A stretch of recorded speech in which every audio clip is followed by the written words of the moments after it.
Doctor सारा, आप कह रही हैं कि ये तो हमले बहुत दिनों से चल रहे हैं और ईरान जो है वो काफी सब्र करता रहा है और अब ईरान ने जवाब दिया। पर एक बात इसमें कि क्या ये ईरान पाकिस्तान के बीच का टकराव तक ही रहेगा, क्योंकि ये पूरा क्षेत्र इस समय एक युद्ध में घिरा हुआ है। मैं मध्य पूर्व की, मिडिल ईस्ट, माफ कीजिएगा, मैं वेस्ट एशिया की बात कर रही हूँ। इजराइल गाजा की युद्ध यहाँ पे चल रही है और एक तरह से खेमे बढ़ चुके हैं। अपनी अपनी एलाइज के जरिए भी टकराव को देखा जा सकता है, या ये ईरान और पाकिस्तान की जो टकराव है वो शिया सुन्नी कॉन्फ्लिक्ट भी है? नहीं, नॉट रियली, क्योंकि इस बार जो ईरान पाकिस्तान बॉर्डर है, it is guarded by frontier Corp. Frontier Corp में काफी करप्शन होता है, तो उधर ड्रग स्मगलिंग, ये वो आपको याद है कुलभूषण यादव, ये ग्रुप ने, हमें हमेशा ये सस्पिशन था कि इस ग्रुप ने उसको पकड़ के ले आया। इसके मतलब क्या है कि ये एक स्टेट कंट्रोल ग्रुप है, नहीं तो वो क्यों करेगा ऐसे। तो ये जब तक ये ऑपरेट कर रहे हैं उस बॉर्डर पर जहां पर फ्रंटियर कॉर्प पोस्टेड है, इसके मतलब है इनको कोई तो सपोर्ट कर रहा है ना। तो ये तो एक मतलब एक जी हाँ।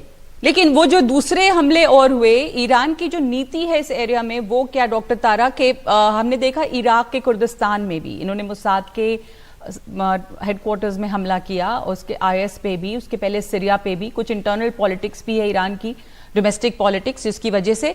पर किस तरह ये अनफोल्ड हो रहा है यहाँ पे आप देखें तो यहाँ भी खेमे बटे हुए हैं। रूस है, चीन है, ईरान है, इधर अमेरिका है, यूरोप है, यूके है। तो अब ये जो एस्केलेट हो रहा है हमला, या और इसमें जुड़ जाए पाकिस्तान भी, अगर उसके एलाइज हैं, सऊदी अरब है, अमेरिका है, कैसे देखेंगे इसको?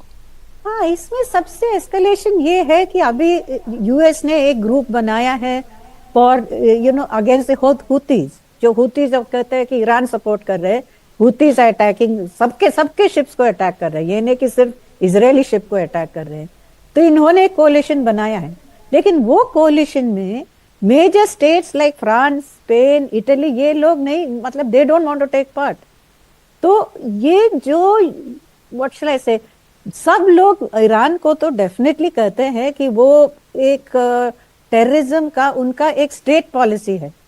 वो तो यूएस का पोजीशन है, सब कहते हैं कि ये ईरान, वो तो हम मान सकते हैं जी, दैट इज ट्रू।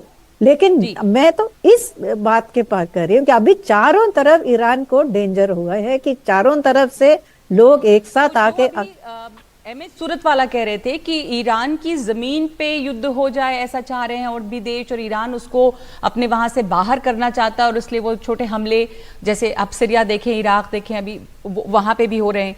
या क्या आपको लगता है, कुछ जानकार ये भी कहते हैं कि ईरान इस जंग को बहुत फैलाना नहीं चाहता, लेकिन इजराइल अमेरिका को इसमें उलझाना जरूर चाहता है, तो इसलिए ये छोटे छोटे जंग उसकी सीमा के बाहर दिखाई दे रही है? हाँ, that's a very good question.